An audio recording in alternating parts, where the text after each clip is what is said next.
Nunca imaginei que ouviria as palavras mais cruéis da minha vida no mesmo dia em que enterrei meu marido.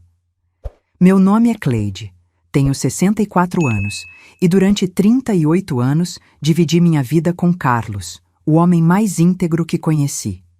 Moramos sempre em São Bento, uma cidade pequena onde todo mundo se conhece e onde construímos nossa família de uma maneira que jamais planejamos, mas que sempre consideramos perfeita. O velório de Carlos aconteceu em uma manhã fria de junho. Eu estava ali, vestida de preto, recebendo os pêsames de amigos e parentes, quando percebi algo que me incomodou profundamente. Marcos, nosso filho adotivo, conversava em sussurros no canto da sala com homens que eu não reconhecia.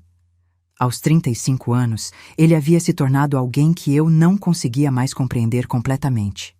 Carlos e eu adotamos Marcos quando ele tinha apenas 5 anos. Era uma criança abandonada, encontrada em um orfanato da capital, e desde o primeiro momento que o vimos, soubemos que ele seria nosso filho. Não conseguíamos ter filhos biológicos, e Marcos preencheu esse vazio de uma forma tão natural que muitas vezes esquecíamos que não o carregamos no ventre. Durante anos, fomos uma família feliz. Marcos era inteligente, carinhoso, e Carlos se dedicava a ele como se fosse seu próprio sangue.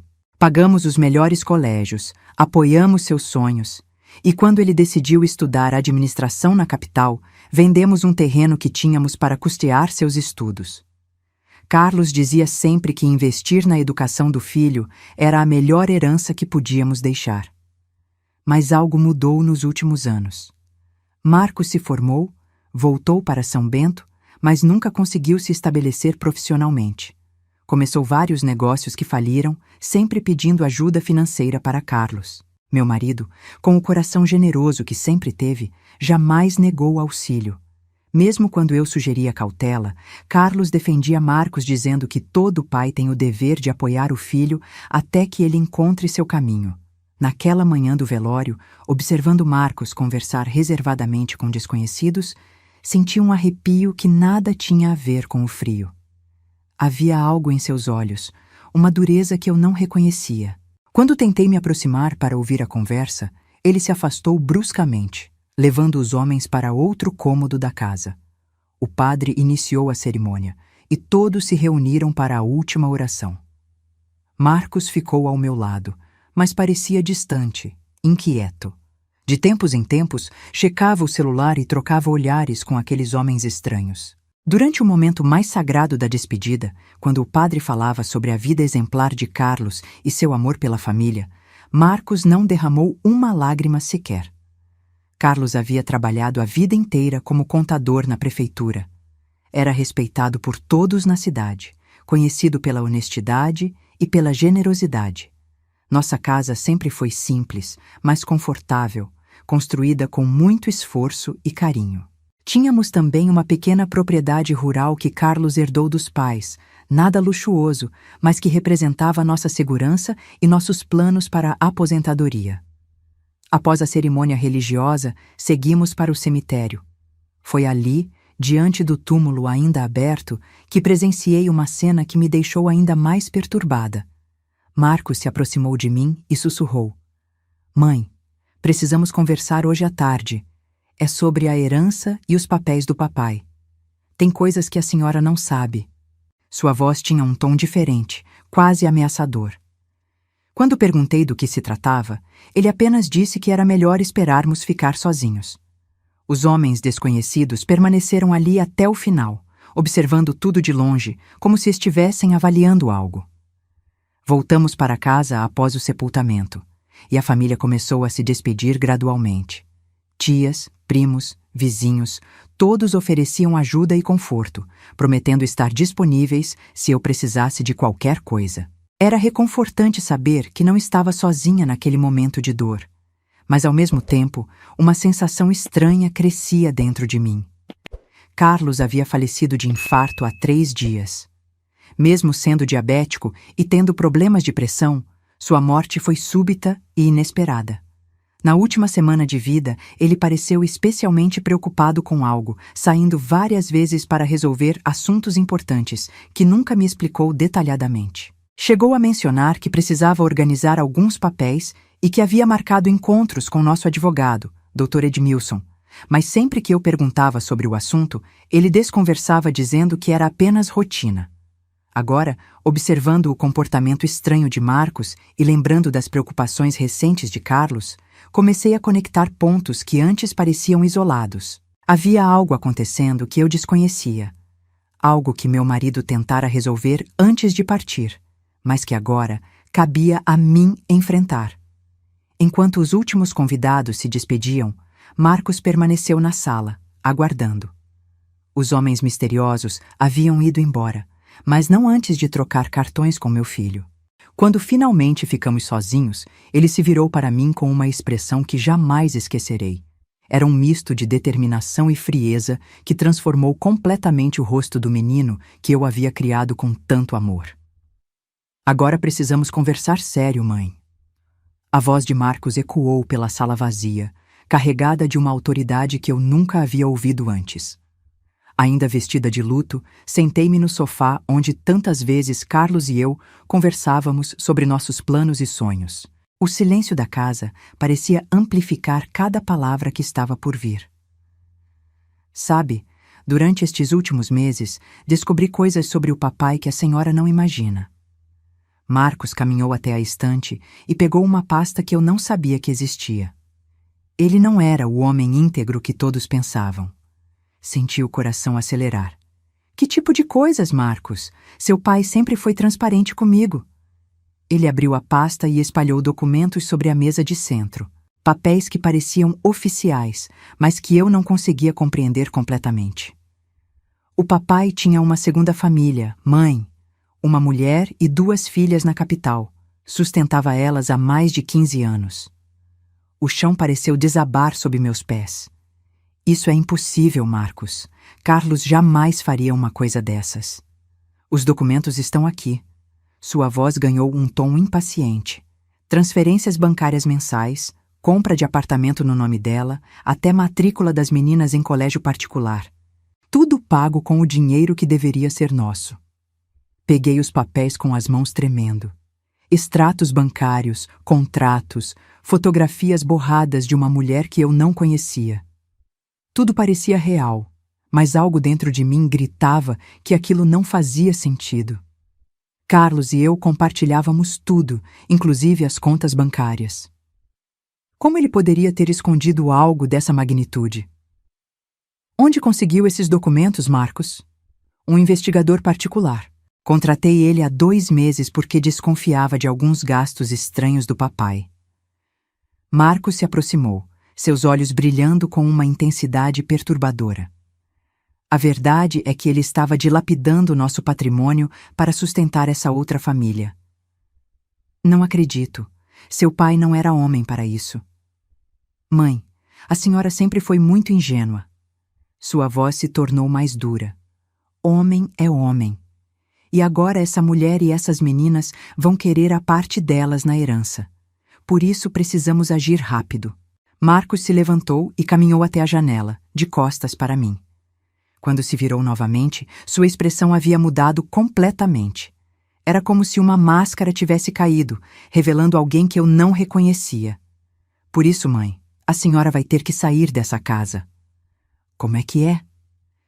Saia já dessa casa, sua velha interesseira. Essa herança é minha. As palavras saíram como uma explosão, carregadas de um veneno que me atingiu como um soco no estômago. Levantei-me instintivamente, cambaleando. Marcos, o que está dizendo? Como pode falar assim comigo no dia do enterro do seu pai? Pai? Ele riu com amargura. Ele nunca foi meu pai de verdade, e a senhora sabe disso. Vocês me pegaram no orfanato porque não conseguiam ter filhos próprios. Eu sempre fui apenas um substituto. Isso não é verdade. Nós te amamos como... Como o quê? Como um filho de verdade? Marcos se aproximou, o dedo em riste. Então, por que ele deixou tudo para aquela outra família? Por que eu descobri que não sou o único herdeiro? Minha mente trabalhava freneticamente, tentando processar aquelas acusações. Marcos, mesmo que isso fosse verdade, o que isso tem a ver comigo? Eu sou a esposa dele há 38 anos. Era, mãe. Era a esposa. Agora é só a viúva inconveniente que está ocupando uma casa que não lhe pertence mais. Ele voltou para a pasta e tirou mais documentos. Estes aqui são os papéis da casa e da fazenda. Segundo o advogado que consultei, pela lei brasileira, filhos têm direito à legítima, que é metade de todos os bens. Como o papai reconheceu as outras filhas, vamos ter que dividir tudo em 4. Que advogado é esse, Marcos? Dr. Edmilson sempre cuidou dos nossos assuntos. Um advogado de verdade, não esse contador de histórias do interior. Marcos guardou os papéis bruscamente. E ele me explicou que a melhor estratégia é a senhora assinar a transferência voluntária dos bens para evitar uma briga judicial longa e cara. Senti as pernas fraquejarem. Procurei apoio no sofá, tentando organizar os pensamentos. O filho que criamos, que educamos, que amamos incondicionalmente, estava me expulsando de casa no dia do funeral do marido. Marcos, eu preciso de tempo para processar tudo isso. São acusações muito graves contra seu pai. Tempo é exatamente o que não temos, mãe. Ele checou o relógio. As outras herdeiras já entraram com pedido de inventário em São Paulo. Se não agirmos agora, vamos perder tudo para elas. E por que está fazendo isso, filho? Por que não conversou comigo antes? Marcos parou e me encarou com uma frieza que me arrepiou. Porque a senhora sempre defendeu ele. Sempre acreditou cegamente em tudo que ele dizia. Nunca questionou por que ele saía tanto nos últimos meses, por que recebia ligações estranhas, por que andava preocupado. Era verdade que Carlos andava diferente nos últimos tempos, mas eu atribuía isso ao estresse do trabalho e aos problemas de saúde. Jamais imaginei que pudesse haver outra explicação. Então me diga, Marcos, onde quer que eu vá, esta sempre foi minha casa. Tenho um apartamento pequeno no centro. A senhora pode ficar lá temporariamente enquanto resolvemos a situação. Sua voz recuperou um tom ligeiramente mais suave, mas os olhos permaneciam duros. É melhor para todos. Olhei ao redor da sala onde vivemos momentos tão felizes. As fotografias de família espalhadas pela estante, o sofá onde Carlos gostava de ler o jornal, a mesa onde fazíamos nossas refeições juntos. Tudo parecia sussurrar memórias de uma vida inteira construída ali. Preciso pelo menos de alguns dias para organizar minhas coisas. 2 dias, mãe. É o prazo que posso dar. Marcos se dirigiu para a porta, mas parou no batente. E mãe? Não tente entrar em contato com o Dr. Edmilson. Ele é advogado da família há anos, tem conflito de interesses. Qualquer coisa que precisar, meu advogado pode esclarecer. Quando a porta se fechou, fiquei sozinha no silêncio ensurdecedor da casa vazia. O cheiro das flores do velório ainda pairava no ar, misturado com o aroma de café que preparara para os convidados. Era como se 2 mundos tivessem colidido, o da despedida amorosa de Carlos e o da revelação brutal sobre quem nosso filho realmente havia se tornado. Sentei-me novamente, segurando os documentos que Marcos havia deixado. As letras pareciam dançar diante dos meus olhos embaçados pelas lágrimas. Em apenas algumas horas, perdera não só meu marido, mas também meu filho e meu lar. Naquela noite, sozinha no quarto que dividira com Carlos por tantos anos, não consegui pregar o olho. Os documentos que Marcos me mostrara estavam espalhados sobre a cama, e eu os examinava repetidas vezes, procurando por alguma pista que fizesse tudo fazer sentido. Havia algo profundamente errado naquela história toda. Conhecia Carlos há mais de 40 anos.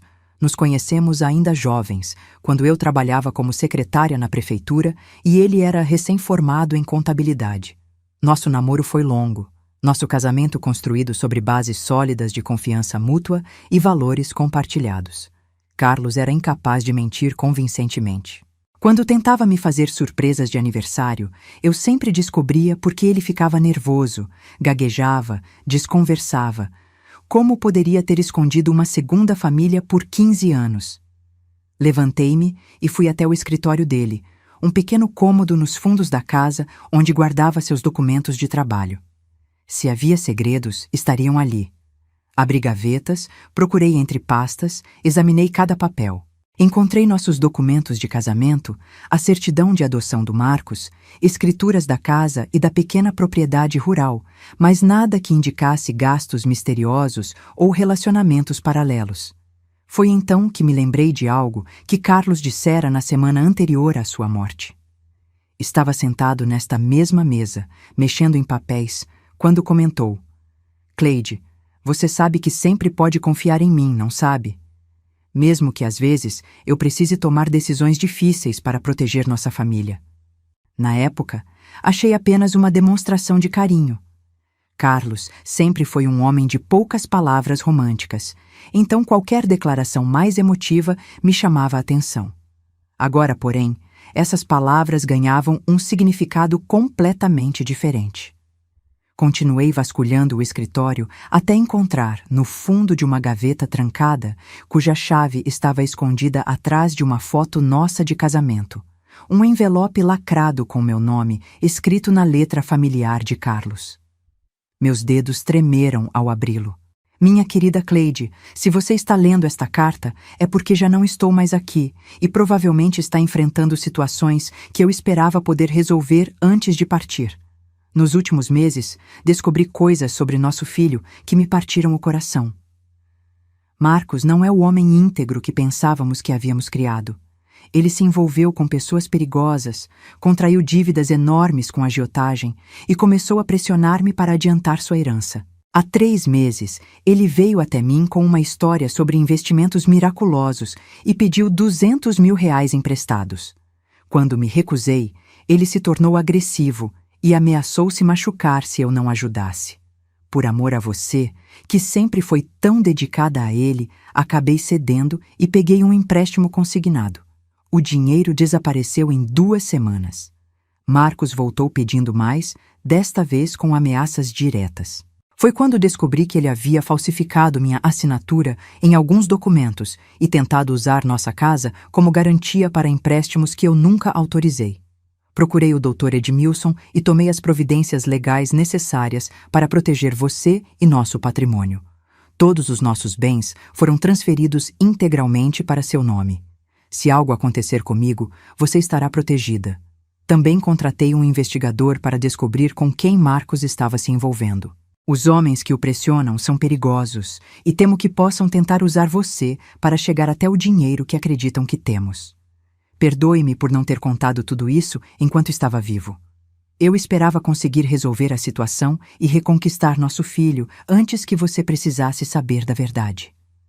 Marcos sempre foi frágil emocionalmente, e eu acreditava que com paciência e amor poderíamos salvá-lo dessa situação. Se ele vier com histórias sobre segunda família ou papéis de herança, saiba que são mentiras. Nunca traí você, Cleide. Você foi e sempre será o amor da minha vida. Nossa família sempre foi você, eu e Marcos, mesmo que ele tenha escolhido um caminho que não conseguimos mais seguir. Procure imediatamente o Dr. Edmilson. Ele tem todos os documentos verdadeiros e as instruções do que fazer. Não assine nada que Marcos apresente, não acredite em advogados que ele trouxer e não se deixe intimidar. Você é mais forte do que imagina, meu amor. Sempre foi. Agora precisa dessa força mais do que nunca. Com todo o meu amor eterno, Carlos PS. Na gaveta do meu criado mudo, há uma chave pequena. Ela abre um cofre no Banco do Brasil, Agência Central. Lá estão cópias de todos os documentos importantes e uma quantia em dinheiro para emergências. As lágrimas caíram sobre o papel, borrando ligeiramente a tinta. Minha mente trabalhava para processar cada palavra. Carlos sabia. Ele sabia de tudo e havia tentado me proteger mesmo depois de morto. Fui até nosso quarto e procurei no criado mudo dele. Lá estava a pequena chave prateada, exatamente onde a carta indicava. Guardei-a cuidadosamente junto com a carta e voltei ao escritório. Agora, os documentos que Marcos havia me mostrado faziam sentido.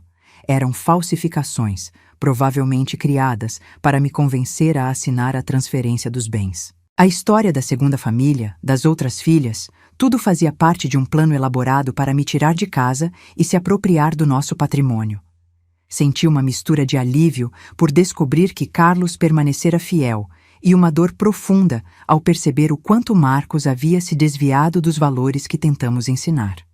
O menino doce e carinhoso que adotamos havia se tornado um homem capaz de enganar e ameaçar a própria mãe adotiva no dia do funeral do pai. Mas junto com a dor veio também uma determinação que eu não sentia há muito tempo. Carlos havia lutado para me proteger até seus últimos dias. Agora era minha vez de honrar essa proteção e enfrentar a situação com a dignidade que nossa história merecia. Olhei o relógio. Eram quase 4 da manhã. Daqui a algumas horas, procuraria o Dr. Edmilson e descobriria exatamente quais providências Carlos havia tomado. Marcos poderia ter escolhido o caminho da desonestidade, mas eu ainda tinha escolha sobre como reagiria a essa traição. Pela primeira vez desde o velório, senti que não estava completamente sozinha. Mesmo na morte, Carlos continuava cuidando de mim, e eu não deixaria que sua proteção fosse em vão. Na manhã seguinte, liguei para o Dr. Edmilson assim que seu escritório abriu. Sua secretária, Dona Conceição, me atendeu com a gentileza de sempre e imediatamente encaixou um horário para aquela mesma manhã. Dona Cleide, meus sentimentos pela perda do seu Carlos. Era um homem extraordinário. Dr. Edmilson me recebeu com um abraço paternal. Ele acompanhava nossa família há mais de 20 anos e era uma das pessoas em quem mais confiávamos na cidade.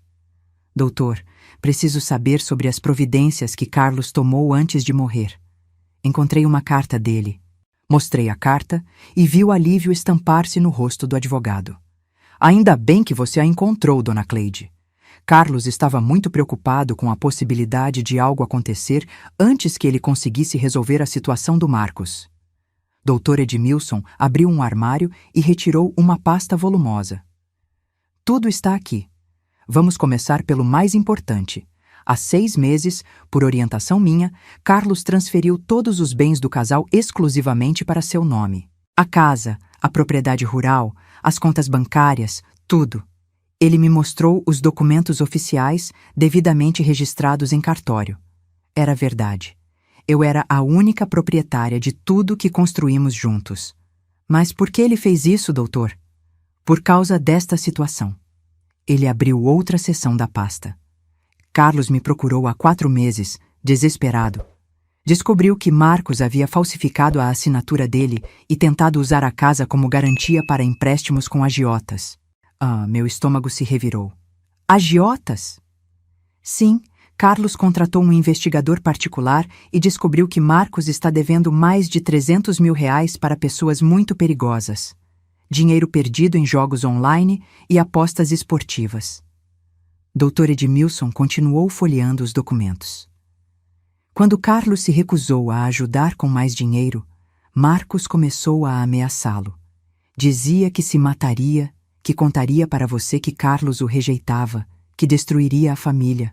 Carlos, com o coração mole que sempre teve para com o filho, acabou cedendo várias vezes. Quantas vezes? Nos últimos 2 anos, Carlos deu a Marcos quase R$400 mil. Pegou empréstimos, vendeu investimentos, até considerou hipotecar a propriedade rural. Senti as lágrimas voltarem. E eu não sabia de nada. Carlos me pediu para não contar a você. Ele acreditava que conseguiria salvar Marcos e resolver tudo sem que você sofresse. O doutor me ofereceu um lenço. Mas na última vez que esteve aqui, há 2 semanas, ele estava muito abalado. Disse que Marcos havia cruzado uma linha e que precisaríamos tomar medidas drásticas. Que linha? Dr. Edmilson hesitou antes de responder. Marcos ameaçou machucar você se Carlos não entregasse o restante do patrimônio. Foi quando decidimos protegê-la legalmente, transferindo tudo para seu nome e preparando as evidências de todas as ameaças e falsificações. Minha mente lutava para processar a magnitude da traição. O filho que criamos havia ameaçado me machucar por dinheiro. Tem mais, Dona Cleide. O advogado abriu a última seção da pasta. Ontem à noite, depois do velório, Marcos me procurou. Disse que você havia concordado em assinar a transferência dos bens para ele e que eu deveria preparar os documentos. Ele mentiu. Eu sei, por isso gravei toda a conversa. Dr. Edmilson acionou um gravador sobre a mesa. A voz de Marcos ecoou na sala. Dr. Edmilson, minha mãe está em choque com a morte do papai, mas ela entende que é melhor eu cuidar de tudo agora. Ela vai assinar a transferência dos bens amanhã. Marcos, isso não é possível. Todos os bens estão exclusivamente no nome da sua mãe. Como assim exclusivamente? Eu sou filho, tenho direito à legítima. Você tem direito sim, mas apenas sobre os bens que existiam quando seu pai morreu. E seu pai não morreu proprietário de nada. Tudo foi transferido legalmente para sua mãe há meses. Houve um silêncio longo na gravação. Depois a voz de Marcos voltou, mais alterada. Isso não pode estar acontecendo. O velho me enganou. Seu pai não enganou ninguém, Marcos. Ele apenas protegeu os bens da família das suas dívidas e ameaças. Que ameaças? Que dívidas? Do que o senhor está falando? Marcos, tenho aqui documentos que comprovam as falsificações de assinatura, as ameaças contra sua mãe, as dívidas com agiotagem. Seu pai documentou tudo. A gravação continuou com Marcos alternando entre negativas desesperadas e ameaças ao próprio advogado. No final, ele desligou o telefone bruscamente. Por isso liguei para você hoje cedo, Dona Cleide, antes mesmo que você me ligasse. Precisava avisá-la que Marcos pode tentar medidas drásticas. Respirei fundo, sentindo uma mistura de medo e determinação.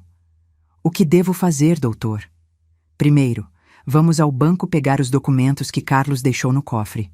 Depois, recomendo que mude as fechaduras de casa e considere instalar um sistema de segurança. E se Marcos aparecer com qualquer tipo de pressão ou ameaça, chame imediatamente a polícia. Ele ainda é meu filho, doutor. Mesmo depois de tudo isso. Dr. Edmilson me olhou com compreensão.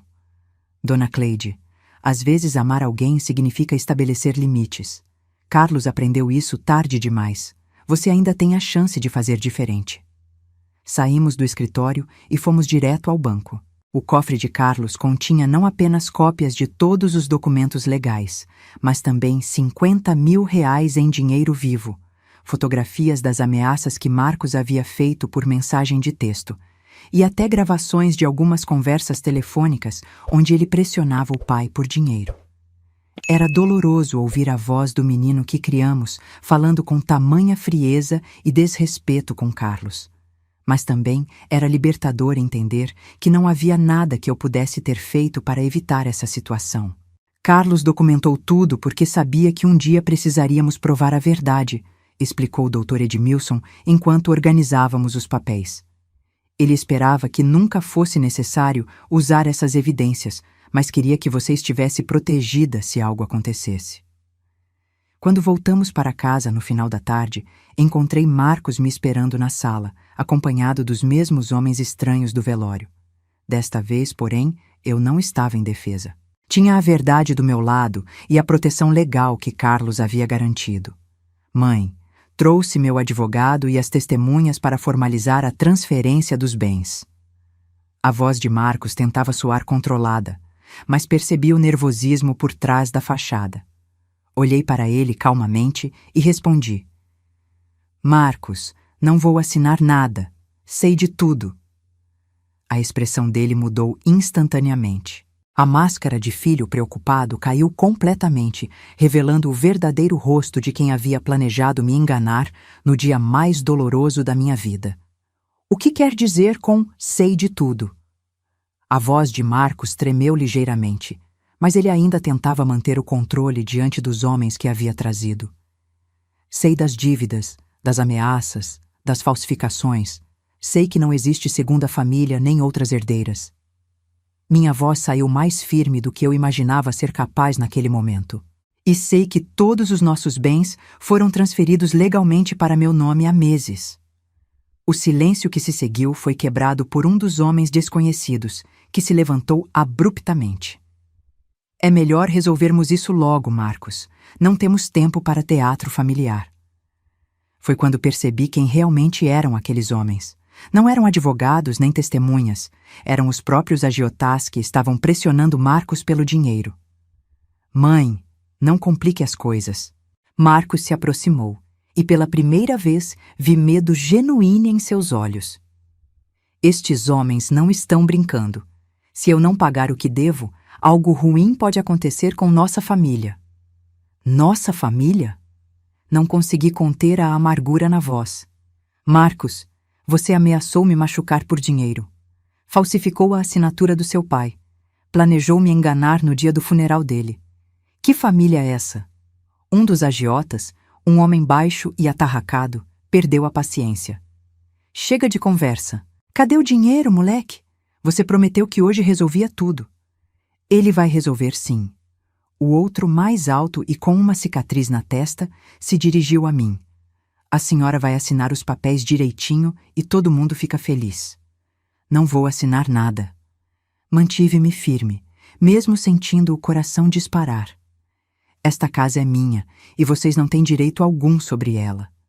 O homem da cicatriz deu um passo na minha direção, mas foi interrompido pela chegada de Dr. Edmilson, acompanhado por 2 policiais.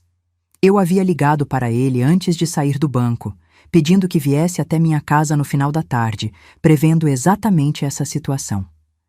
Boa tarde, sou o advogado da família. Dr. Edmilson entrou com autoridade, seguido pelos policiais. Pelos vistos, chegamos no momento certo. Os agiotas imediatamente mudaram de postura, tentando parecer visitantes normais. Marcos empalideceu visivelmente. Doutor, que bom que chegou. Tentei soar natural. Estava explicando para essas pessoas que não tenho nenhum documento para assinar hoje. É verdade. Dr. Edmilson abriu sua pasta. Além disso, tenho aqui um mandado de busca e apreensão para recolher todos os documentos falsos que estão sendo usados para coagir Dona Cleide. Um dos policiais se adiantou. Documentos de identidade de todos, por favor. Enquanto os agiotas relutantemente apresentavam seus documentos, Marcos me encarou com uma mistura de desespero e raiva que jamais esquecerei. Mãe, a senhora não entende. Estes homens vão me matar se eu não pagar. Marcos, você teve 2 opções: pedir ajuda honestamente ou tentar me enganar. Escolheu tentar me enganar no dia do funeral do seu pai. Mas eu sou seu filho, isso não conta para nada? Foi a pergunta que mais doeu, porque tocou no âmago de tudo o que estava acontecendo. Olhei para o homem de 35 anos à minha frente, tentando encontrar nele vestígios do menino de 5 anos que Carlos e eu adotamos com tanto amor.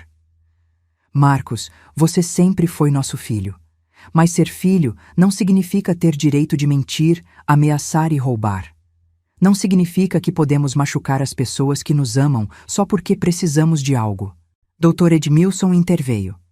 Senhores, preciso informá-los que todas as conversas desta casa estão sendo gravadas desde ontem. Qualquer ameaça ou coação será usada como evidência criminal. Não era verdade sobre as gravações, mas o blefe funcionou perfeitamente. Os agiotas se entreolharam nervosamente. Além disso, continuou o advogado, Marcos de Souza Santos está sendo formalmente notificado de que será processado por falsificação de documento, tentativa de estelionato e ameaças contra a própria mãe adotiva. Marcos se descontrolou completamente. Isso tudo é culpa dele, do papai. Ele me criou, me fazendo acreditar que eu era herdeiro de alguma coisa, e no final das contas, me deixou sem nada. Seu pai deixou você com a melhor educação que podia pagar, com valores e oportunidades. Minha voz subiu de tom pela primeira vez. O que você fez com tudo isso foi sua escolha, Marcos. Suas escolhas. Um dos policiais se aproximou dos agiotas. Senhores, vamos precisar que acompanhem até a delegacia para esclarecimentos sobre atividades de agiotagem. Esperai aí, protestou o homem da cicatriz. Nós só viemos aqui resolver uma questão de família. Questão de família resolvida com ameaças e coação? O policial não parecia convencido. Vamos conversar na delegacia. Enquanto os agiotas eram conduzidos para fora, Marcos se voltou para mim uma última vez. Mãe, eu não tive escolha. Eles disseram que iam queimar a casa, que iam machucar a senhora se eu não pagasse. Marcos, você sempre teve escolhas. Poderia ter vindo conversar conosco antes de se meter com essa gente. Poderia ter pedido ajuda em vez de tentar nos enganar. Poderia ter escolhido trabalhar honestamente em vez de apostar dinheiro que não tinha. Mas agora é tarde demais. Ele gritou, as lágrimas finalmente brotando. Eles não vão desistir, vão continuar me perseguindo. Foi nesse momento que Dr. Edmilson revelou a última surpresa que Carlos havia preparado. Marcos, seu pai também deixou uma alternativa para você. Ele tirou da pasta um envelope lacrado com o nome de Marcos. Seu pai escreveu isso na semana passada. É uma proposta final. Marcos abriu o envelope com as mãos trêmulas e leu em voz alta. Meu filho, se está lendo isto, é porque escolheu o caminho mais difícil para nossa família. Mesmo assim, ainda acredito que você pode mudar. Reservei 50 mil reais para quitar parte das suas dívidas, com a condição de que você aceite se internar em uma clínica de reabilitação para viciados em jogos e reconstrua sua vida longe de São Bento. Se aceitar esta proposta, terá meu perdão e uma segunda chance. Se recusar, terá que enfrentar sozinho as consequências das suas escolhas, porque não permitirei mais que machuque sua mãe. A decisão é sua. Carlos. O silêncio que se seguiu foi quebrado apenas pelo som dos soluços de Marcos. Ele se deixou cair em uma cadeira, segurando a carta contra o peito. Ele sabia que chegaria neste ponto, murmurou. Papai sabia de tudo e ainda assim deixou uma saída para mim. Olhei para meu filho, porque, apesar de tudo, ainda era meu filho, e senti meu coração se partir. Carlos havia previsto até mesmo esse momento final, preparando uma última demonstração de amor paternal, mesmo sabendo que poderia ser rejeitada. Marcos, a proposta ainda vale. Dr. Edmilson tem instruções para transferir o dinheiro se você aceitar o tratamento. Ele me olhou com os olhos vermelhos de choro. E depois? Depois do tratamento eu posso voltar para casa? Essa casa sempre foi sua casa, Marcos. Mas você só pode voltar como nosso filho, não como alguém que nos ameaça e nos engana. Marcos ficou em silêncio por longos minutos, processando tudo o que havia acontecido. Finalmente, levantou-se e se dirigiu a Dr. Edmilson. Eu aceito a proposta do papai. Foi a primeira decisão sensata que o vi tomar em anos. 6 meses depois, enquanto rego as flores do jardim que plantei onde antes era o estacionamento, penso em como a vida pode mudar completamente em tão pouco tempo. Marcos cumpriu sua palavra. Aceitou o dinheiro que Carlos havia reservado, quitou parte das dívidas com os agiotas e se internou em uma clínica especializada em vício em jogos em São Paulo. Nos primeiros meses, não mantivemos contato. Os médicos recomendaram que ele se concentrasse inteiramente no tratamento.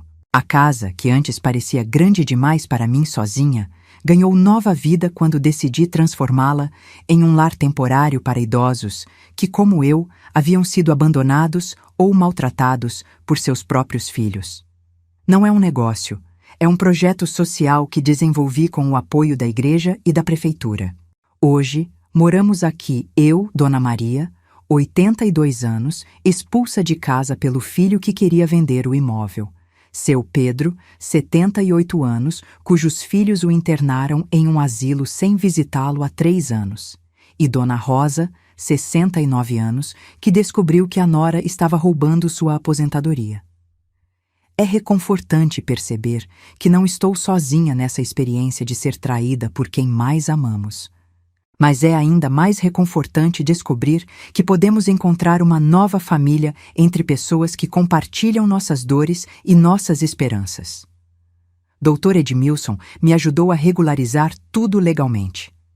A casa funciona como uma residência colaborativa, onde cada um contribui conforme pode, seja financeiramente, seja com trabalho doméstico, seja simplesmente oferecendo companhia e carinho. Na semana passada, recebi a primeira carta de Marcos em 6 meses. Estava com uma caligrafia diferente, mais cuidadosa, e as palavras pareciam pesar mais do que antes. Mãe, sei que não tenho direito de pedir perdão depois de tudo que fiz, mas preciso que saiba que estou tentando me tornar o homem que vocês acreditaram que eu poderia ser. O tratamento está sendo difícil, mas pela primeira vez em anos estou enxergando com clareza o que me tornei. Envergonho-me profundamente de ter ameaçado e mentido para a senhora no dia mais triste da sua vida. Papai estava certo. Eu sempre tive escolhas. Escolhi errado muitas vezes, mas agora quero escolher diferente. Os médicos dizem que posso receber visitas no mês que vem. Gostaria muito de vê-la, se a senhora quiser. Não para pedir nada, só para dizer pessoalmente o quanto sinto muito. Soube pelo Dr. Edmilson sobre o lar que a senhora criou. Papai ficaria orgulhoso. Sempre disse que a senhora tinha um coração maior que o mundo. Com amor e arrependimento, Marcos. Quando terminei de ler, Dona Maria, que estava ao meu lado descascando batatas para o almoço, comentou: "Parece que o menino está aprendendo." "Espero que sim, Dona Maria. Espero que sim. E a senhora vai visitá-lo?" Pensei por um momento antes de responder. "Vou. Não porque ele merece, mas porque eu mereço a chance de perdoar." É engraçado como a perspectiva muda quando enfrentamos nossas piores experiências e descobrimos que sobrevivemos a elas. O dia do velório do Carlos, que começou como o pior dia da minha vida, acabou se tornando o dia em que descobri minha própria força. Carlos me protegia, mesmo depois de morto, me mostrando que o amor verdadeiro não é só dividir os momentos felizes, mas também preparar quem amamos para enfrentar os momentos difíceis sozinhos. Marcos me ensinou, da forma mais dolorosa possível, que criar um filho é dar-lhe valores e oportunidades, mas que não podemos controlar as escolhas que ele fará com essas oportunidades. E eu aprendi que é possível recomeçar aos 64 anos, que família não é só quem tem o mesmo sangue e que às vezes perdemos tudo para ganhar algo ainda melhor. Ontem, seu Pedro comentou durante o jantar: "Dona Cleide, a senhora sabe que virou inspiração para muita gente na cidade, né?" "Como assim, seu Pedro?" "As pessoas comentam, dizem que a senhora enfrentou o próprio filho, os bandidos e ainda por cima criou esse lar para nós. Dizem que a senhora é um exemplo de como se comportar quando a vida testa nossa dignidade." Sorri, sentindo-me realmente bem pela primeira vez em muito tempo. Seu Pedro, dignidade não é algo que perdemos quando outros nos traem. É algo que preservamos quando escolhemos como reagir às traições. Dona Rosa, que geralmente é mais quieta, acrescentou: "É verdade, eu sempre pensei que tinha falhado como mãe porque minha nora me roubava. Mas depois que vim morar aqui, entendi que o erro nunca foi meu." "Exato, Dona Rosa. Não podemos controlar as escolhas dos outros, mas podemos controlar nossas próprias escolhas." Hoje, pela manhã, enquanto preparava o café para todos nós, olhei pela janela da cozinha e vi o canteiro de flores que plantei sobre o túmulo simbólico das minhas antigas ilusões. As flores estão florescendo lindamente. Carlos sempre dizia que eu tinha mão boa para plantas. Talvez ele estivesse certo sobre mais coisas do que eu imaginava. No próximo mês, visitarei Marcos na clínica. Não sei se nosso relacionamento pode ser reconstruído, mas sei que posso oferecer perdão. Não porque ele merece, mas porque eu mereço a paz que vem com o perdão. Também sei que, independente do que acontecer com Marcos, minha vida tem sentido e propósito. Esta casa cheia de histórias de superação, esta nova família que formamos, este exemplo que aparentemente estou dando para outras pessoas, tudo isso é resultado das escolhas que fiz depois de descobrir quem eu realmente sou quando tudo parece perdido. Aos 64 anos, descobri que nunca é tarde para ser quem realmente nascemos para ser. E descobri que a verdadeira herança que deixamos não são casas ou dinheiro, mas a forma como escolhemos tratar as pessoas e como reagimos quando nossa integridade é testada.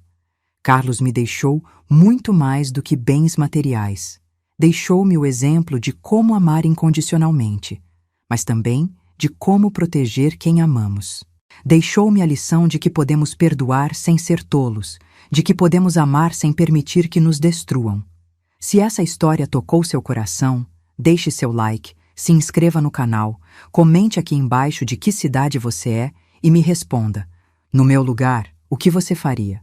Sua mensagem pode alegrar o dia de alguém.